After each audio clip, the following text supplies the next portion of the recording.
भ्रष्टाचार पर भजनलाल बिश्नोई है। बड़ी खबर आपको बता रहे, पृथ्वीराज मीणा को भजनलाल ने जे सीरीज का पेपर दिया था, जिसके बाद पृथ्वीराज ने बत्तीलाल समेत दूसरे लोगों को इसे बेच दिया था। पृथ्वीराज ने दर्जन भर से ज्यादा लोगों को ये पेपर बेचा था। पेपर लीक में सिस्टम से जुड़े किसी व्यक्ति ने भी भजनलाल की मदद की, ऐसी आशंका है। रीट ट्रेजरी शाखा या परीक्षा सेंटर से बाहर पेपर कैसे आया, ये अपने आप में एक बड़ा सवाल है। एसओजी अभी तक 19 लोगों को गिरफ्तार कर चुकी है। भजनलाल की गिरफ्तारी के लिए टीम लगातार दबिश दे रही है, तो ये बड़ी जानकारी आपको दे रहे हैं। 19 लोगों को अब तक गिरफ्तार एसओजी की टीम कर चुकी है। भजनलाल के गिरफ्तारी के लिए लगातार दबिश देने का सिलसिला जारी है। रीट कथित पेपर लीक मामले में सिस्टम से जुड़े किसी व्यक्ति ने भजनलाल की मदद की, ऐसा माना जा रहा है। परीक्षा सेंटर से बाहर पेपर लाने में मदद की गई और इन्हीं तमाम चीजों को लेकर अभी तक 19 लोगों की गिरफ्तारी हो गई है, जबकि भजनलाल की गिरफ्तारी भी संभव है।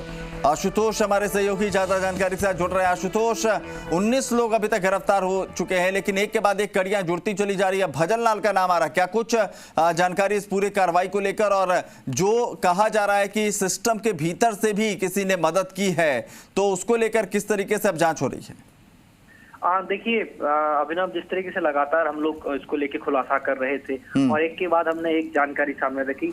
अब इसमें बत्तीलाल की गिरफ्तारी के बाद में कुछ नाम सामने निकल के आए। आगरा से पृथ्वीराज मीणा और उसके सहयोगियों की गिरफ्तारी हुई, तो एक बात साफ हो गई कि नरेगा से जो पृथ्वीराज मीणा है उसने पेपर बत्तीलाल को पहुंचाया था। लेकिन सवाल खड़े हुए कि आखिर पृथ्वीराज के पास पेपर कहां से आया जी। तो एसओजी ने इसकी पड़ताल की तो भजनलाल बिश्नोई का नाम सामने निकल के आया।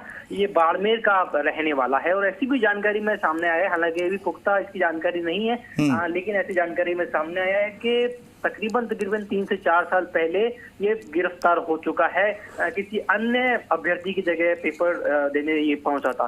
तो इसके जो तार हैं, अब भजनलाल की गिरफ्तारी के बाद ये तय होगा कि आखिर सिस्टम में कहां सुराग हुआ है, क्योंकि ये लगातार हम सवाल खड़ा कर रहे हैं कि कहीं ना कहीं सिस्टम के अंदर का जो व्यक्ति है वो इसके अंदर शामिल है। तो भजनलाल की गिरफ्तारी के लिए अलग अलग टीमें गठित की गई हैं, लगातार दबिश दी जा रही है। भजनलाल की गिरफ्तारी के बाद ये तय हो पाएगा कि आखिर भजनलाल को ये पेपर कहां से उपलब्ध हुआ था। आशुतोष, बिल्कुल इसी सवाल का पीछा एसओजी भी कर रही है कि आखिर भजनलाल तक ये कैसे पहुंचा। लेकिन अब इस पूरी कार्रवाई में 19 लोगों की गिरफ्तारी के बाद क्या अब ये माना जाए कि ये जितने लोगों की गिरफ्तारी हुई है, अब जो मुख्य सरगना है या कहें कि जो सफेद पोश चेहरे जो छिपे हुए थे, अब उनके बेनकाब होने का वक्त नजदीक आ गया है? देखिए, आपने बिल्कुल सही कहा। आपने जैसा शुरू में हमने इशारा किया था कि बत्तीलाल की गिरफ्तारी होगी, वो मुख्य केंद्र रहेगा। उसके बाद में 2 कड़ी और ऊपर और है। तो अब एक कड़ी पृथ्वीराज मीणा का खुलासा हो चुका है, अब एक कड़ी इसमें और बचती है, जो एसओजी के सामने बड़ा लक्ष्य रहेगा। कैसे? अगर ये व्यक्ति भजनलाल बिश्नोई ही है, क्योंकि शुरुआत में ये नाम निकल के सामने आया है प्रमुख तौर पे।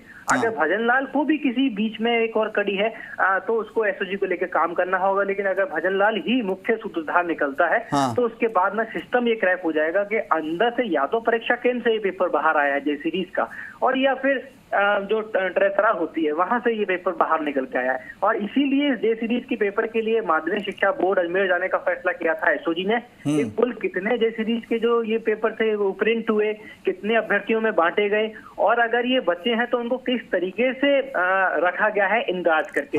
ये बहुत अहम जानकारी है, क्योंकि अगर सिस्टम के अंदर व्यक्ति ने इसको कहीं ना कहीं गायब किया, कहीं ना कहीं बाहर निकाला, क्योंकि जानकारी में आया कि तकरीबन सुबह 3:30 बजे के आसपास ये पेपर बाहर आ गया था। भजनलाल ने जो पेपर उपलब्ध कराया पृथ्वीराज को 3:30 बजे के आसपास, और तकरीबन 8:32 पे बत्तीलाल ने ये बात कबूली है। तो इस बीच में बत्तीलाल ने तकरीबन 1 दर्जन और पृथ्वीराज ने भी काफी सारे अभ्यर्थियों और उनके परिजनों को ये जो पेपर है, कथित पेपर लीक जो है वो बांटा है।